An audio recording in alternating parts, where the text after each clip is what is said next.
taming them. Children and youth do have a spiritual life. It's not something that we have to teach them here or anywhere else. Rather, it's something we have to help them notice. Something it is ours to help them cultivate, grow, to help them listen to that river flowing through their heart, through their mind, through their soul, that tells them who they are and what they are called to do. You know, there's a great little series of books. What is God's name? Where is God? What does God look like? Written by Rabbi Lawrence Kushner and Sandy Sasso. And they cite research in these texts that say that each child develops an image of God by the age of 5, with or without religious instruction. So as Fred often likes to say from this pulpit and around the church, religion and spirituality are like sex. If kids don't hear about it at home, they're going to pick it up from their friends and on the streets. So it is our duty to notice what kind of messages we are giving to young people, and to remember what messages we were given. What do you remember about your spiritual life as a child? I don't think I'd ever asked anybody that until I started getting ready for today. I started reading books about children's spiritual lives because I hadn't thought about it much. I heard and read stories about children having out-of-body experiences, about children seeing and feeling energy flowing through themselves and back out again into the world. Samuel Silverstein, who wrote a book called Child Spirit, Children's Experiences of God in School. Yes, God in school. He was working in a Montessori school, which has actually a spiritual foundation. And he chose to use some of the children's time for creative expression to help them to calm down. He took them through some breathing exercises. And then he asked them to creatively express what they noticed in their bodies as they were calming. And the children drew these images you would not believe. One of them is on your order of service cover, the one in the lower left hand. Shows this vibration this child saw coming down, going directly into her heart. And then notice these vibrations coming out of her. Yellow, light, energy vibrating until she lifted up out of her body and then hit her head on the ceiling, which caused her to giggle and drew the teacher's attention. She was 7. As Silverstein says, children, as they grow up, gradually lose attunement to these forces, whether by some sort of natural process or because the adults in their lives discount them, tell them they're crazy, give them rational, reasonable explanations. And then he says, as adults, people try to recapture this ability through religion, through meditation, through drugs, through sex.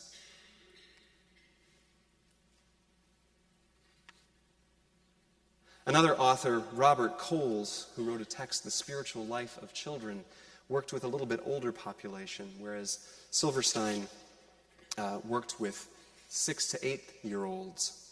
Coles worked with about 10 to 13-year-olds. He was a psychotherapist, is a psychotherapist, has published a number of texts. One of them, The Moral Life of Children, The Political Life of Children, and this one, The Spiritual Life of Children, because he noticed as he had conversations with children and asked them to share their lives with him, there were some definite spiritual themes. And so he spent time with these kids, asking them leading questions, open-ended questions, and simply records their answers. One of the questions he asked was, tell me as best you can who you are. What matters to you most? What makes you the person you are? And here are some of the answers. I'm just me. I'm a good athlete. I'd like to be when I get older, a professional. I haven't decided, baseball or football. I like both. Another child said, it depends. Some days I take care of our dog more than anyone. I'm his best friend. On the next day I could be lazy. I'd like to be a doctor that cures animals. But I think I'll work like Dad on cars. I don't know.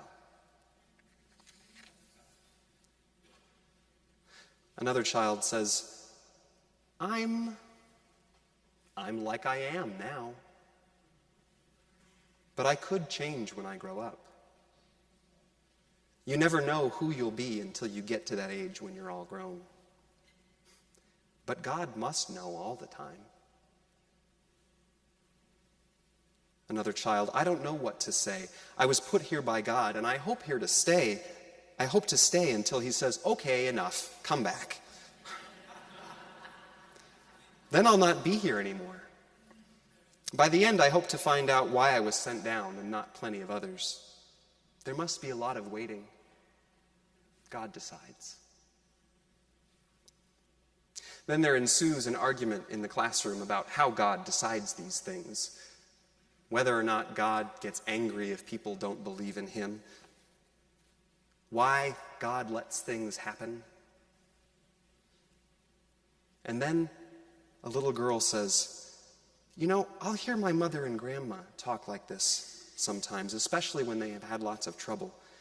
They try to figure out what they should do. They get upset, and then they calm down. You have these bad times. You have to learn what to do. You think about God. How God had his bad times too, my grandpa says.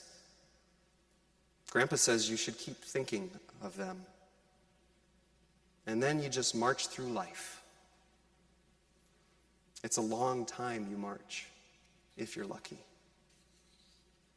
My sister, she died and she was only 4.5.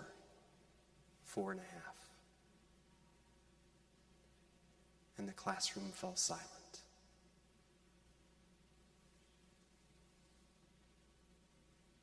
Another girl responded, if you die when you're only a young kid, then you'll go to heaven. So your sister's there, up there. It's when you get older you can lose out. Somehow, somewhere along the way, these children who were across the spectrum, Protestant, Catholic, non-churched, Muslim, Jewish, got into these conversations about the nature of spirit and soul, what it's for, where we come from, what we're supposed to do with life. All because someone spent the time listening. The other drawing that's in the upper right-hand corner of your bulletin comes from this text. It's a drawing of heaven and hell from one such little boy.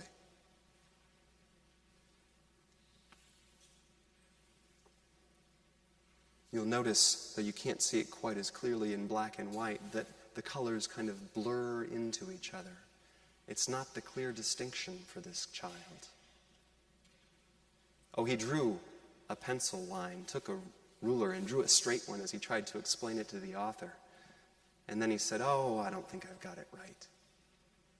But this child was conscious of the nuances of good living and damaging living. This child shared with the author in another drawing that he titled Religious and Non-Religious People how you can look like you're doing good by maybe being a minister, but still not live a good life. He had heard growing up about his parents, or from his parents, about Nazi Germany. And he said, I think I remember hearing there were some ministers at that time, and they helped the Nazis. But my uncle, he's a doctor, and he doesn't ever go to church. But he helps people. So I figure, he says, it's about what you do mostly. It's about what you do mostly.